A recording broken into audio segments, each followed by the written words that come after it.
Olá! Há 70 anos chegavam ao Rio Grande do Sul os primeiros imigrantes japoneses. Aqui pra gente, a palavra que o gaúcho usaria em japonês para explicar esse lugar é gaijin, que significa literalmente pessoa de fora ou estrangeiro. A imigração japonesa no Brasil tem sido celebrada por marcos importantes de acordo com a região e a época. Enquanto o marco oficial da chegada dos primeiros imigrantes ao país no navio Kasato Maru ocorreu em 1908, marcos como 70 anos também são celebrados regionalmente, como no Amapá e, claro, aqui no Rio Grande do Sul. Sobre essa história e as tradições do povo do Sol Nascente, a gente vai conversar daqui a pouquinho.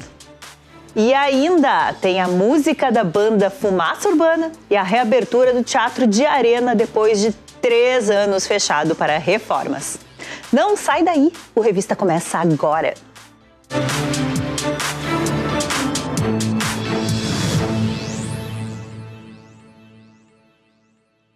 A escrita como arte, meditação e memória. Pela primeira vez em Porto Alegre, o mestre japonês Hamano Ryohu, não sei, errei talvez, apresentou ao público a tradição do Shodo, a caligrafia artística japonesa. A demonstração integra as comemorações dos 70 anos da imigração japonesa no Rio Grande do Sul e revela como simples traços podem carregar séculos de história e significado. Confere. Para os japoneses, escrever pode ser muito mais do que registrar palavras. No Shodo, a tradicional caligrafia japonesa, cada traço é uma expressão artística que une técnica, concentração e sentimento.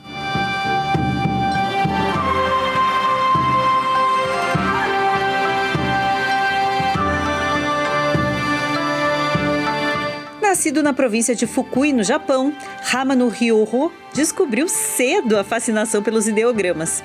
Quando criança, costumava produzir com os dedos as letras gravadas em lápides de cemitérios. Décadas depois, transformou essa curiosidade em uma carreira internacional. O trabalho dele já percorreu países da Ásia, Europa e América Latina. Em muitas dessas viagens, a caligrafia serviu também para resgatar histórias da imigração japonesa, conforme comenta o artista. とても深いもので、日系の人との出会いが全ての始まり。それが僕が、筆を持って南米を回るきっかけとなりました。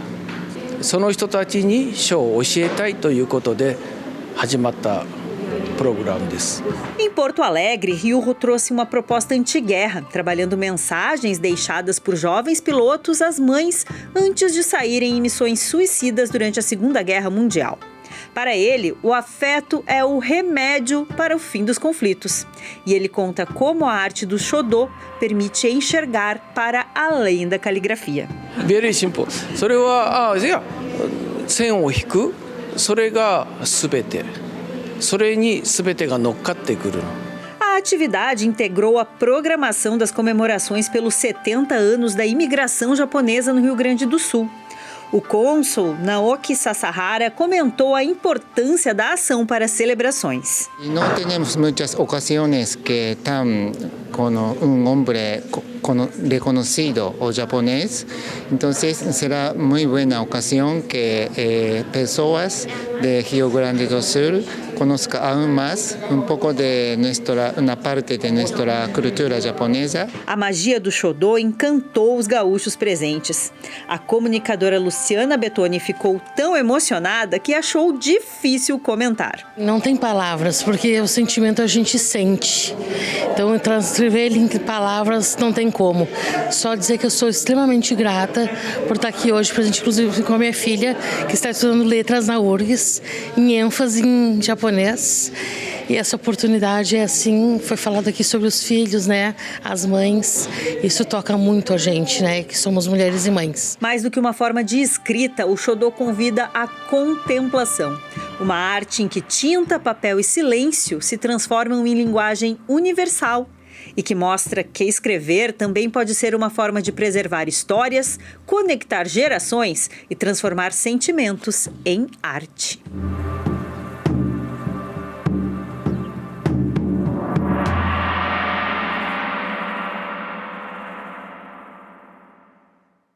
E para a gente seguir conversando sobre esse intercâmbio cultural entre Japão e Rio Grande do Sul, nós recebemos aqui no estúdio a Tomoko Kimura, que é professora da Universidade Federal do Rio Grande do Sul, e a Júlia Nakata, que é mestranda em música também na URGS.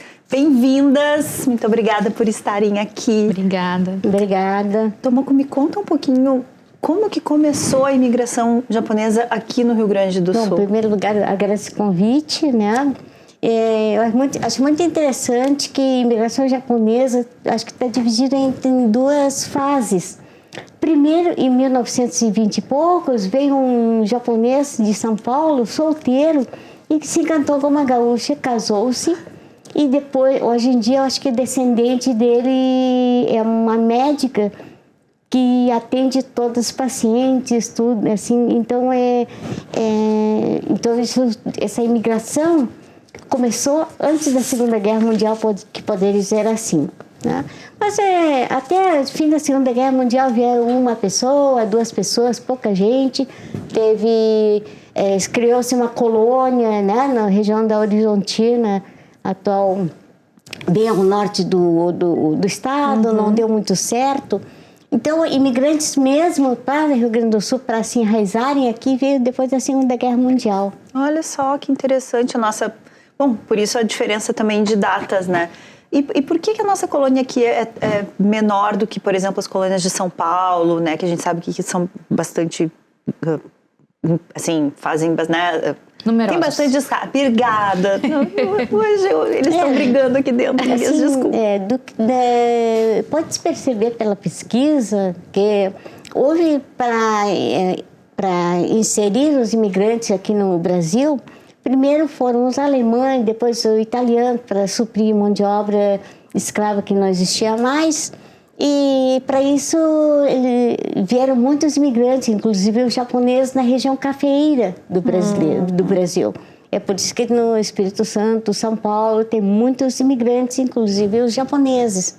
E na região norte do Pará, Amazonas, por conta da povoação daquela região que tinha pouca população.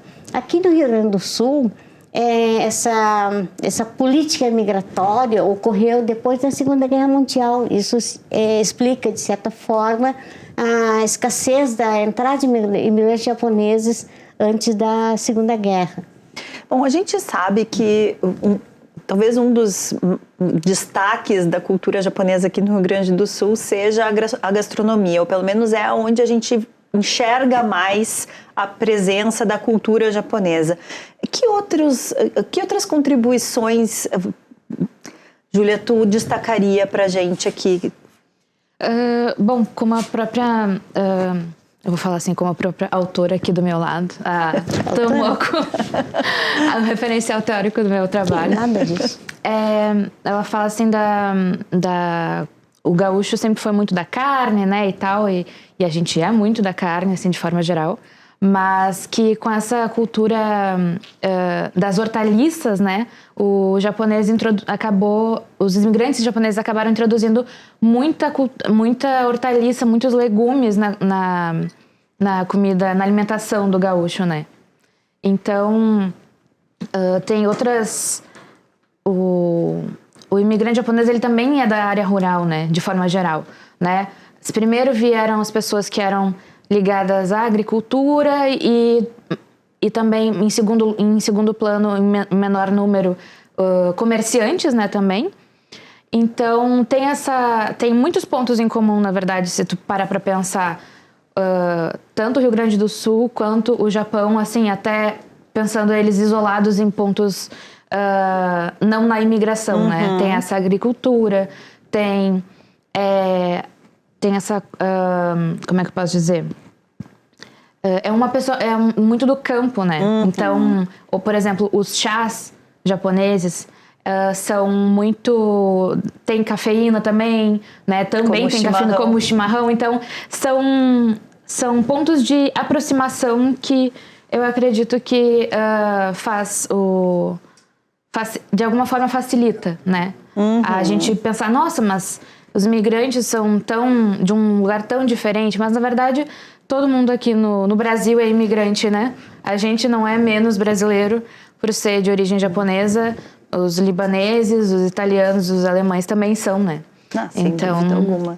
E esses pontos de conexão realmente devem ter ajudado, né, a situar as pessoas, a deixar com que fosse um pouquinho mais fácil né, esse processo de se assentar por aqui, usando uma palavra um pouco gaudéria, inclusive, né? Eu acho que é o seguinte, eu acho que o gaúcho e japonês tem muito a ver, né? Como a Júlia falou, do chimarrão, né? Nós temos o chá verde, que tem um gosto muito próximo do chimarrão. Os gaúchos ficam levando cuia para cá, para lá, tomam chimarrão. Os japoneses levam chá para cá e para lá, tomam chá, né? Oferecem chá para mostrar hospitalidade para os visitantes. Então, isso eu acho que é uma conexão bem profunda. Né? A questão da hortaliças também, os gaúchos aceitaram vamos dizer, essa gastronomia de consumir hortaliça de forma muito natural, que se fosse em outros lugares talvez fosse um pouco mais difícil, né? Isso não aconteceu. Inclusive, a Júlia, ela pesquisa música japonesa, imigrantes japoneses, eu acho muito interessante que esses japoneses que vieram depois da Segunda Guerra trouxeram consigo sua memória enquanto ao ritmo, né, de música japonesa. De certa forma, só para falar um pouquinho assim da música que eu não entendo, né? A gente trocou os seus temas, né? Mas assim, por exemplo, se nós falando de gaúchos, nós temos também nós digo gaúchos, né?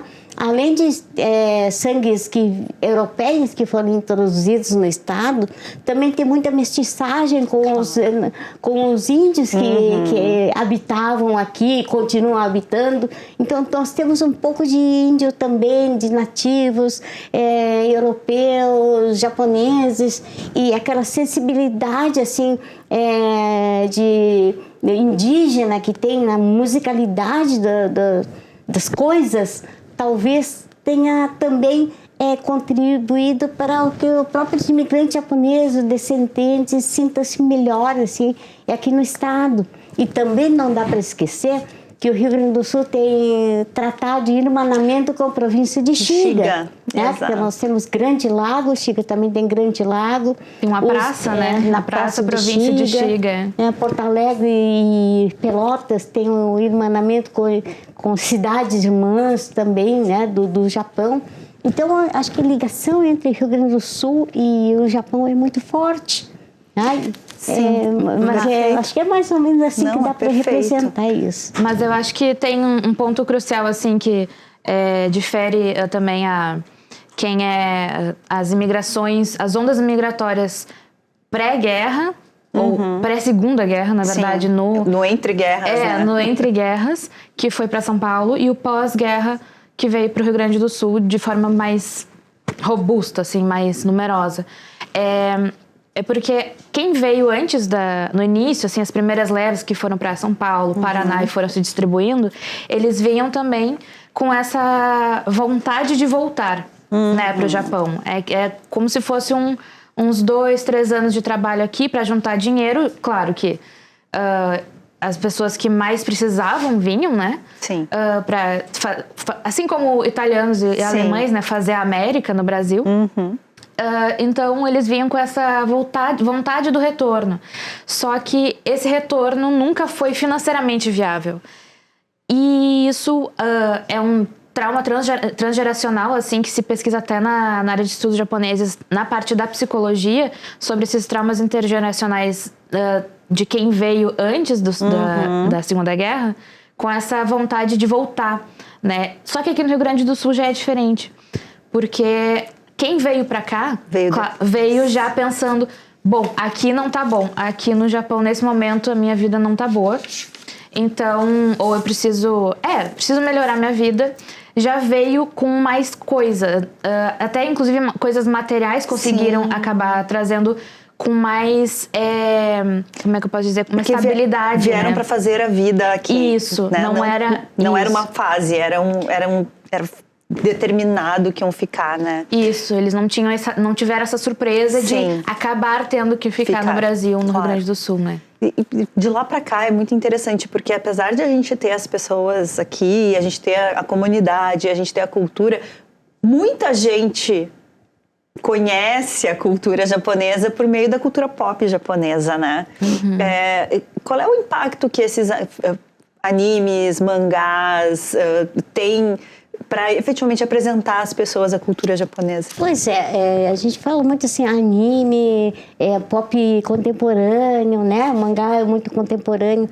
Mas observando bem esses animes e mangá, tem muito da cultura japonesa tradicional, aí digo tradicional antes da Reforma Meiji, né? Ainda do período Edo, de 200 anos atrás, 250 anos atrás, porque a maneira como aparece, por exemplo, no filme do Tokusatsu, o movimento das personagens é daquele teatro kabuki, por exemplo, né? E nos mangás e animes, o conteúdo do tema, né, da narrativa é muito tradicional. Agora estou vendo assim, a Viagem de Chihiro. Então ele remonta ao passado, remonta à época dos deuses. Então aquelas personagens que aparecem no filme, dá para identificar dentro da cultura japonesa tradicional, esse do templo de 3.000 anos atrás, 1.500 atrás. Não, porque aquele templo aparece uma personagem com esta característica, né? Então eu acho que tem uma certa costura entre o passado e o presente dentro do anime pop, e dentro desse anime pop ele faz uma ligação, vamos dizer, do presente, do passado, e quem sabe, né, costura para o futuro melhor, né? Eu penso assim. Perfeito. Bom, já falamos da Viagem de Chihiro, e esse é um dos filmes que a gente trouxe hoje aqui para abordar o tema do Japão e da cultura japonesa. O primeiro deles, na verdade, é Os Sete Samurais, de 1954. Um samurai atende a um pedido de proteção contra bandidos a uma vila japonesa. Ele convida outros 6 samurais para ajudá-lo a ensinar as pessoas a como se defender sozinhas. O povoado da vila fornece comida aos soldados e a grande batalha acontece quando 40 bandidos atacam a vila. Túmulo dos Vagalumes, de 1988. Os irmãos Setsuko e Seita vivem no Japão em meio à Segunda Guerra Mundial. Após a morte da mãe, um bombardeio e a convocação do pai para a guerra, eles vão morar com alguns parentes. Insatisfeitos, saem da cidade e acabam em um abrigo na floresta. Era uma vez em Tóquio, de 1953. Um casal de idosos deixa a filha no campo para visitar outros filhos em Tóquio, uma cidade onde eles nunca tinham ido. Porém, os filhos os recebem com indiferença e estão sempre muito atarefados para terem tempo para os pais. E A Viagem de Chihiro, de 2001. Chihiro e os pais estão se mudando para uma cidade diferente. A caminho da nova casa, o pai decide pegar um atalho. Eles se deparam com uma mesa repleta de comida, embora ninguém esteja por perto. Chihiro sente o perigo, mas os pais começam a comer. Quando anoitece, eles se transformam em porcos. Agora, apenas Chihiro pode salvá-los. Gente, a conversa foi ótima, mas nosso tempo acabou. Então eu queria muito agradecer a vocês e espero que vocês voltem aqui para a gente conversar mais em outro dia sobre esse assunto e outros também. Muito obrigada. Muito obrigada pelo convite. Nós agradecemos pelo convite, né? Isso aí, até uma próxima. Então tá. Um ótimo filme para todos. Boa! Bom, depois de 3 anos em reformas, o Teatro de Arena, em Porto Alegre, vai ser reaberto. E a gente te mostra tudinho depois do intervalo. Nós já voltamos.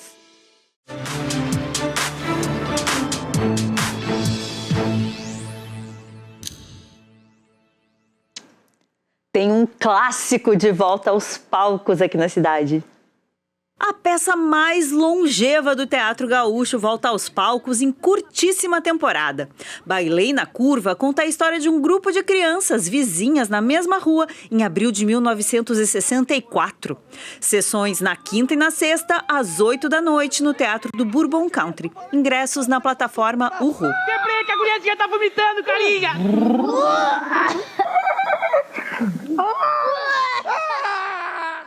E homenagem a uma das grandes intérpretes brasileiras. Por que queimar minha fogueira e destruir a companheira? Por que sangrar o meu amor assim? A pianista Cida Moreira apresenta o show Me Acalmo Danando, a música de Ângela Rorró, espetáculo no qual privilegia a obra musical de Ângela. A apresentação acontece a partir das 8 da noite no Teatro Simões Lopes Neto do Multipalco. Os ingressos são gratuitos e precisam ser retirados na bilheteria do local 1 hora antes do show. Pra não desespera dessa espera por alguém para lhe ouvir. E essa é para quem gosta de cinema e italiano. Porto Alegre vai ser palco da 13ª edição da 8h30 Festa de Cinema Italiano. O nome faz referência ao filme clássico do diretor Federico Fellini. A exibição das obras começa hoje e vai até 8 de julho na Cinemateca Paulo Amorim, no centro de Porto Alegre, com sessões de tarde e à noite. Na programação dessa edição, a festa traz 10 filmes italianos, incluindo títulos inéditos, pré-estreias e, claro, clássicos.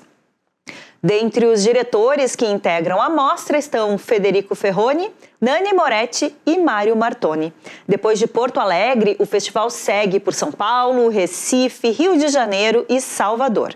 O financiamento do evento é pela Lei Rouanet. E depois de um período de portas fechadas, um dos espaços mais simbólicos da cultura gaúcha volta a receber o público. O Teatro de Arena, no Centro Histórico de Porto Alegre, retoma as atividades após uma reforma e reafirma uma história marcada pela resistência, pela liberdade artística e pela formação de gerações de atores e diretores. A nossa equipe acompanhou a preparação dessa abertura, que acontece daqui a pouquinho, com performances artísticas, apresentações circenses e de DJ. Dá uma conferida. Quem olha para esse palco pode ver apenas um teatro. Quem conhece a história dele vê muito mais. O Teatro de Arena, ele é mais do que um lugar, né? Esse espaço aqui, eu sempre digo que a gente não está no Arena, a gente conhece e depois que conhece a gente pertence. Então ele é mais do que só uma história. Eu acredito que para a comunidade de Porto Alegre e do Rio Grande do Sul, ele está como uma representação, uma representação de luta. Achei o teatro para nós. Essa foi a frase dita por Jairo de Andrade, um dos fundadores do Teatro de Arena, ao se deparar com esse espaço no Centro Histórico de Porto Alegre. Um local que foi resistência durante o período da ditadura militar e que também é fruto de muito trabalho e escavação de buracos e paredes. Aliás, 6 décadas depois, o espírito segue vivo. Agora, é a arte que segue cavando memórias na cultura do Rio Grande do Sul. Quem criou o lugar criou com esse objetivo, né? De cavocar também em outras questões que não somente aquele teatro habitual, ou levar para o palco textos que eram mais aceitáveis naquele período. E eu creio que isso continuou, tanto que as criações que são feitas aqui dentro da Arena, pela sua história, vários sucessos aqui, eles são questionadores, eles são instigantes, eles trazem muito o dia a dia da sociedade, faz com que o público sinta e debata isso, discuta isso. Para que essa história continue sendo contada em cima do palco, o Teatro de Arena passou por uma reforma completa. O espaço foi modernizado, com melhorias para receber os artistas e também acomodar o público. Era necessária, principalmente a reforma elétrica, mas também teve outras mudanças que aconteceram aqui dentro. Fora toda uma reforma elétrica de toda a arena, não só da caixa cênica, mas dos camarins, de cozinha, do foyer, do espaço Sônia Duro. Nós tivemos a aquisição de mesas de som e de luz novas, né? E que vão ter uma qualidade muito melhor. Há também a iluminação cênica, toda ela é nova. E também vai proporcionar como ela é um tipo específico, né, pensado para esse espaço de arena, vai melhorar bastante a percepção de quem assiste. Logo na entrada, uma pedra preserva a lembrança da escavação feita pelos artistas fundadores durante a construção do teatro. Um símbolo da origem do espaço e do espírito coletivo que marca o Arena até hoje. As pedras resolveram guardar como lembrança para mostrar, né, para a sociedade que os próprios artistas cavocaram, né, fizeram as primeiras arquibancadas do Teatro de Arena. Então ela está ali com um símbolo de resistência, porque eles procuraram o seu espaço, criaram o seu espaço e que é possível, né? Foi possível construir um local para eles, um local para fazer os textos e os trabalhos que eles acreditavam. A reabertura marca o início de uma nova temporada de espetáculos no Teatro de Arena. E para quem quiser acompanhar a programação, fica o convite. Dia 3, 4 e 5, aí nós abriremos o palco para as peças teatrais. No dia 3, o espetáculo Negreiros, às 20 horas. No sábado, dia 4, nós teremos Goela Abaixo, então a partir das 20 horas e 30 minutos. E no domingo, às 21 horas, nós teremos o Arena Selvagem. Todos eles com a possibilidade de que as pessoas possam retirar os seus ingressos solidários 2 horas antes. O que custa esse ingresso solidário? Um agasalho, que depois nós vamos levar isso para a campanha do agasalho que está sendo feita pelo governo do estado do Rio Grande do Sul.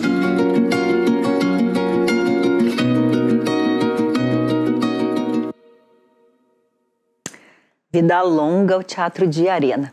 Uma outra boa notícia, o Festival de Inverno de Porto Alegre está de volta.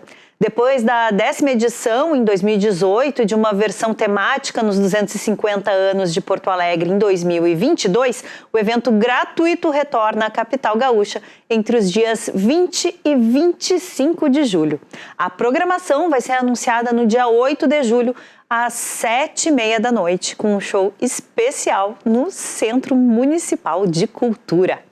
Após o hiato de 4 anos, a nova edição terá o escritor gaúcho Sérgio Faraco como patrono e a participação da artista argentina Soledad Villamil, além de palestras, cursos, oficinas e lançamentos de livros e shows musicais. A gente promete te contar mais detalhes em breve. Confia! A arte urbana mudou ao longo do tempo. Se antes os espaços públicos eram ocupados por bustos e monumentos que celebravam figuras históricas, hoje muros e fachadas contam histórias coletivas, muitas vezes em cores vibrantes e em grandes dimensões. A gente te mostra agora como a arte também pode impactar a segurança e a percepção dos espaços urbanos. Durante séculos, a arte pública esteve associada ao poder e à memória oficial. Praças e avenidas exibiam estátuas de líderes e figuras heróicas, símbolos de uma narrativa única sobre o município, uma cidade ou um país. Em locais como Porto Alegre, os monumentos ajudaram a construir identidade e a marcar períodos históricos.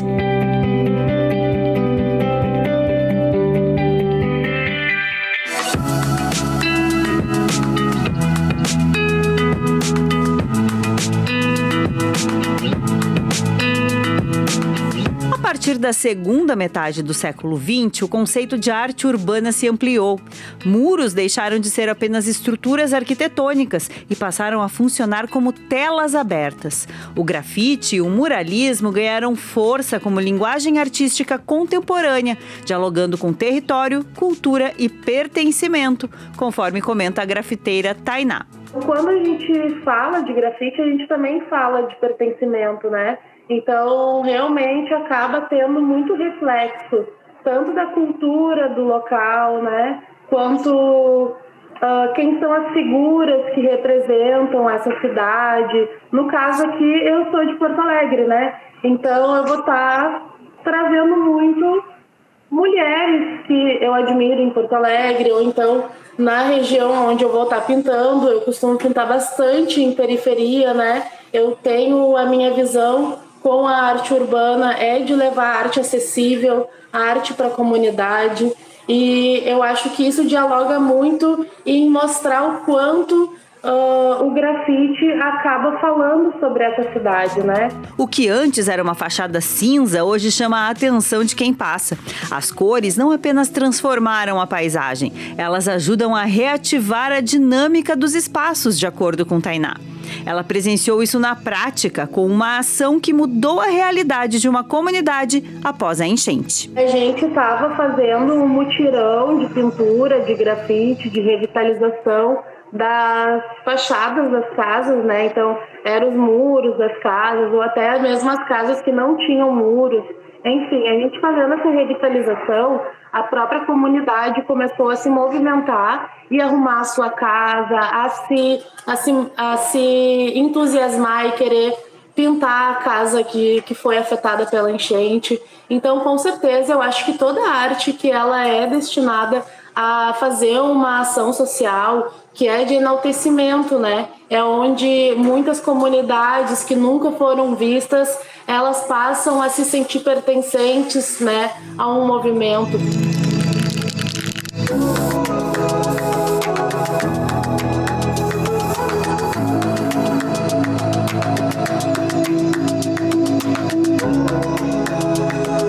Intervenções artísticas permanentes influenciam diretamente a percepção de segurança. Ambientes visualmente qualificados estimulam permanência, circulação de pessoas e fortalecem o comércio local. De acordo com dados da Brigada Militar, o programa Centro Mais, desenvolvido pela Prefeitura e voltado à revitalização da área central de Porto Alegre, derrubou os índices de roubo a pedestres em 3 ruas no comparativo entre 2023 e 2025, com a diminuição variando entre 46% e 69%. A arte urbana, nesse contexto, deixa de ser apenas expressão cultural e passa a integrar estratégias de planejamento urbano. Hoje em dia, a gente tem o grafite. O grafite, ele pode ser patrimônio histórico. Então, pensa que uma arte urbana ela pode ser tombada patrimônio cultural. Então, a partir disso, a gente já está tendo um valor, a gente já está sendo valorizado. Do bronze ao spray, a arte pública acompanha as transformações sociais. Se antes celebrava poucos nomes, hoje celebra diversidade, território e futuro.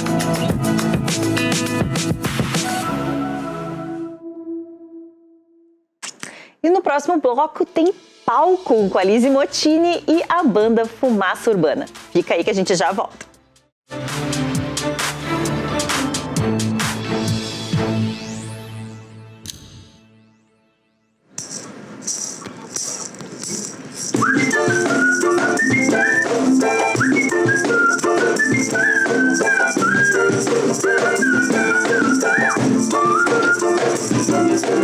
Eu tenho um cachorro, Dom Juan, natural da praia, de Capão, da Camola. Esse cachorro sai da cola dele, não. Olha que engraçado como as coisas são. Um dia eu levo ele pro Réveillon, tava boa. Aqui na praia é boa, mas em cima é bem melhor. Me cuida, esticado no sol, dá rolê com tatuíra. Se joga futebol, ganha chocolate, yeah. Esticado no sol, dá rolê com tatuíra. Se joga futebol, ganha chocolate, yeah. Grande, que energia, gente! É assim que nós começamos hoje o quadro Palco. Eles são de Porto Alegre, misturam samba, surf rock, mistura muita personalidade num som que vem conquistando cada vez mais espaço na cena independente. Vamos saber mais sobre eles e, claro, ouvir muito som ao vivo. Hoje a gente recebe a galera da Fumaça Urbana. Sejam muito bem-vindos, rapazes! Vou começar com Leonardo Casagrande. Leonardo, conta pra gente, primeiro apresenta os meninos, eu sei que é o Pedro, o Gustavo e o Juliano. Apresenta cada um e os seus instrumentos.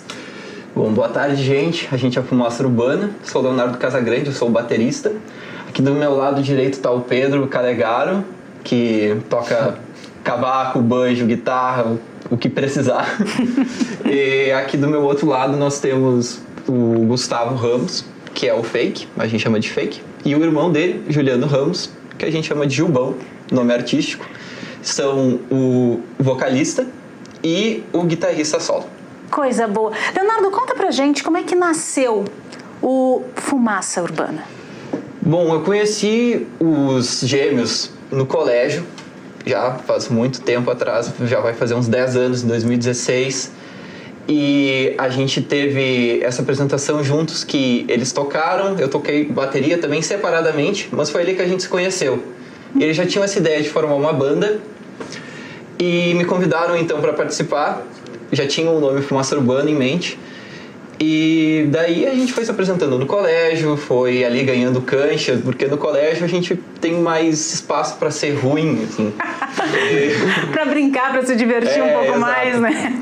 Nos divertimos bastante nos palcos do colégio e daí com isso, depois de acabar a escola, a gente resolveu seguir profissionalmente como uma banda de músicas autorais. Sempre foi o Fake e o Jubão que sempre foram eles que faziam as músicas, e daí a gente traziam, a gente fazia um arranjo junto.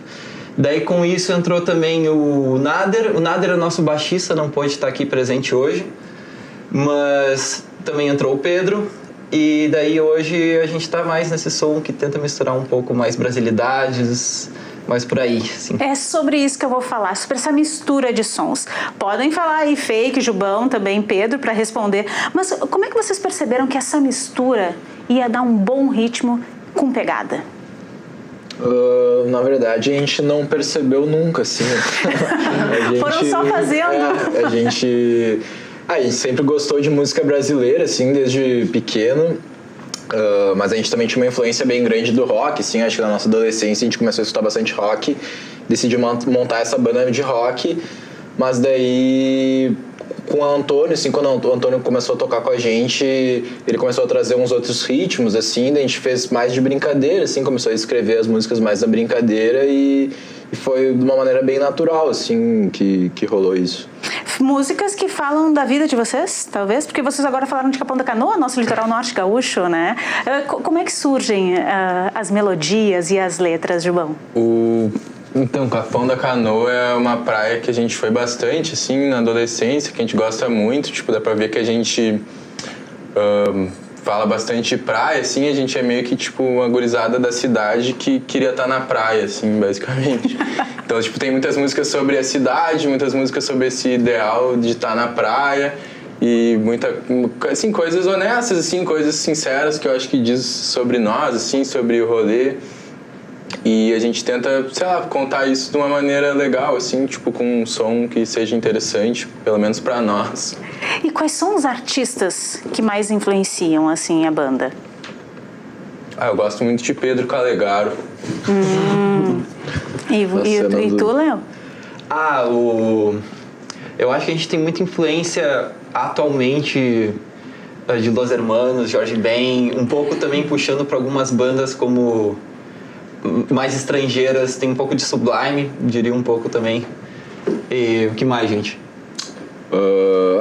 De bandas nacionais, assim, mais underground, a gente gosta de Exclusivos Cabides, Mães Católicas. Mas teve um EP que vocês lançaram, o Little Brazilian Way, que marcou uma nova fase da banda. Eu quero perguntar para vocês, assim, o que representa esse EP para vocês?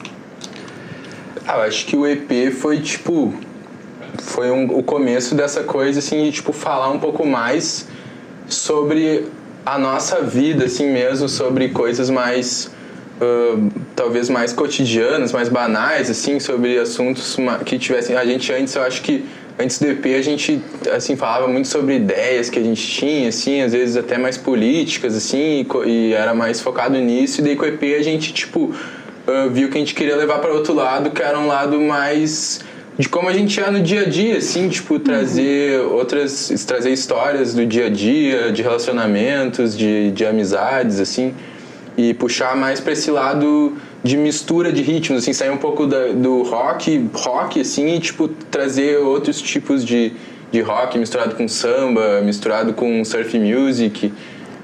Bem isso que eu vejo, um sambinho. Até eu ia perguntar, vocês abriram, né, aqui o nosso palco de hoje com a música Cigarro. Qual é a história por trás dessa música? Na verdade, essa que a gente tocou é Dom Juan. Dom Juan? Gente, perdão, a gente deve ter mandado passaram errado. o nome errado.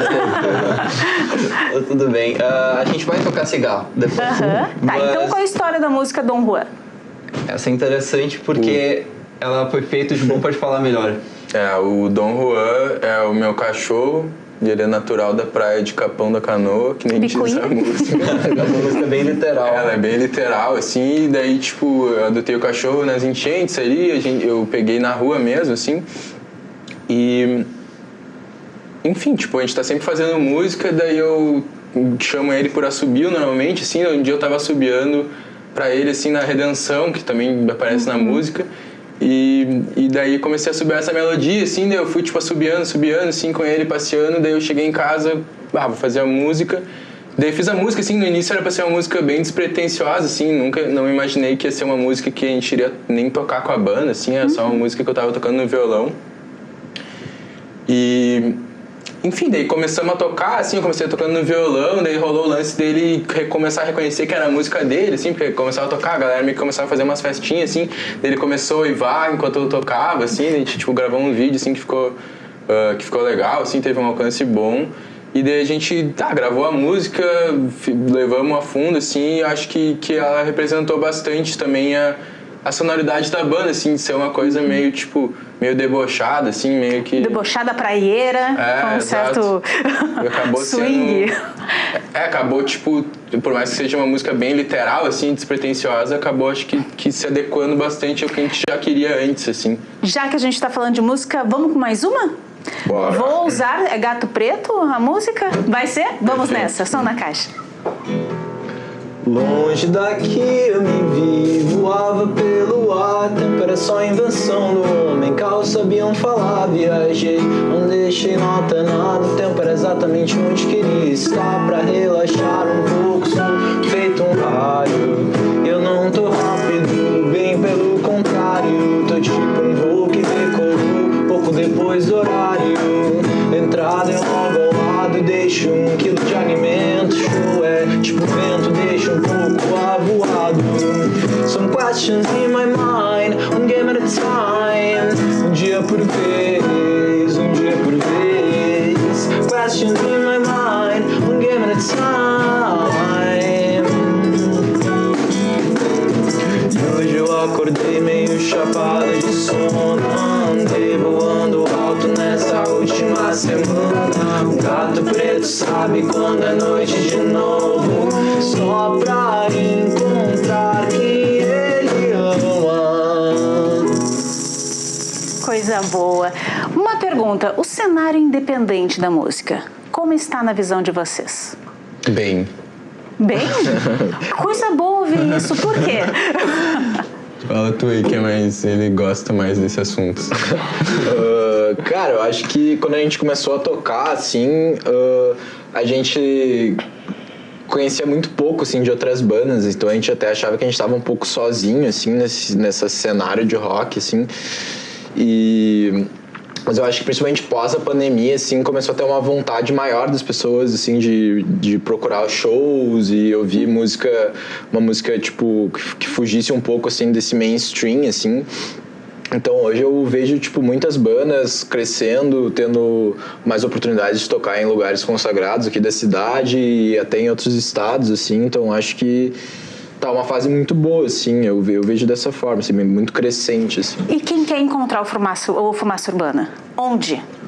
Cara, a gente tá em todas as redes imagináveis, assim, a gente tá no Instagram, Fumaca Urbana _, a gente tá experimentando coisas engraçadas no TikTok também, como Fumaça Urbana, Spotify pra ouvir as músicas, YouTube, tudo YouTube Fumaça Urbana. Tem uns clipezinhos ali também no YouTube. Vai sair coisas interessantes também agora. Coisa boa. Então vamos finalizar com uma excelente música. Agora sim, Cigarro, né, Léo? Muito obrigada pela presença de vocês. Sejam muito bem-vindos e sucesso na carreira, rapazes. Vocês são muito bons. Foi uma honra. Vamos lá, cigarro e som na caixa.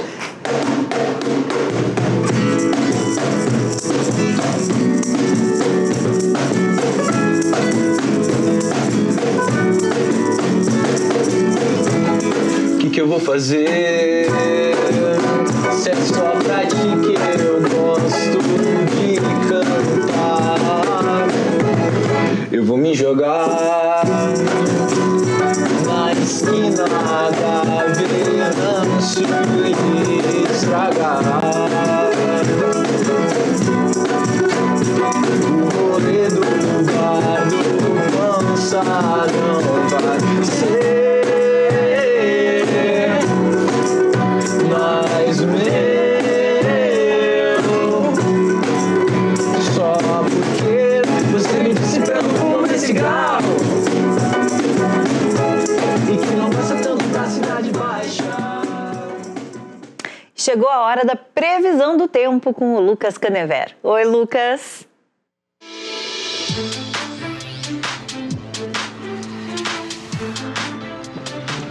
Oi, Renata! Olá para você também que nos acompanha diretamente do Estúdio do Tempo da Rede RS. O Instituto Nacional de Meteorologia segue com alerta vermelho válido até às 10 horas da manhã desta quinta-feira. São esperados cerca de 100 milímetros de precipitação em pontos isolados da Serra Gaúcha, do norte e do noroeste do nosso estado.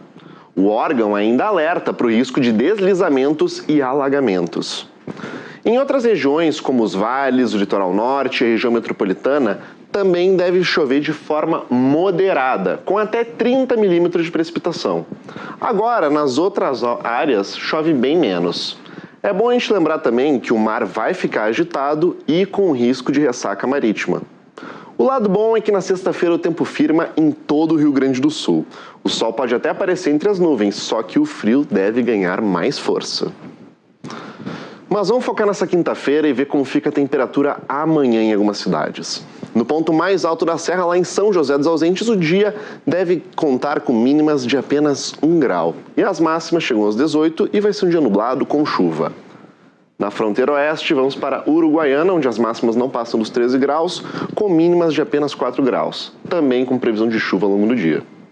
No centro do estado, em Santa Maria, a temperatura vai dos 4 até os 14 graus nesta quinta-feira. Assim como ao sul do estado, em Pelotas, que vai ter esse mesmo prognóstico, e por lá tem uma chance bem menor de chuva. No geral vai ser um dia nublado, o sol pode aparecer um pouquinho, mas não se descarta a possibilidade de garoa. E aqui em Porto Alegre, a capital dos gaúchos, a temperatura vai dos 10 até os 14 graus e vai ser um dia com chuva, principalmente até o meio-dia. Por hoje é isso, Renata. Eu vou ficando por aqui, mas amanhã eu volto com mais previsão do tempo. Até mais! E antes do final do programa, mais uma informação muito legal.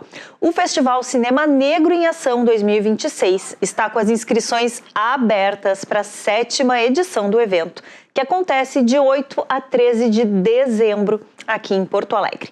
O evento recebe trabalhos de todo o país até 16 de julho pelo formulário disponível no Instagram.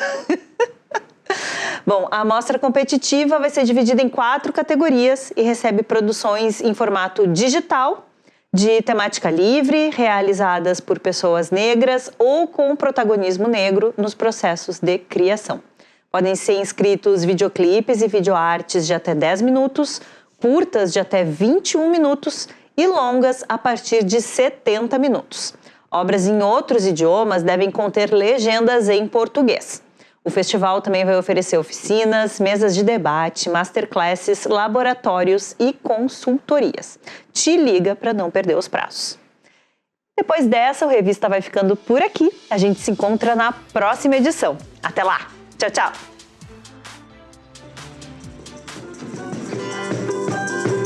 Eu me lembro desse dia, da olhada avalanche. Eu me lembro da torcida, se eu tô sentindo sorte, é melhor não vir na minha. Tocou no atacante, a barreira fez a linha.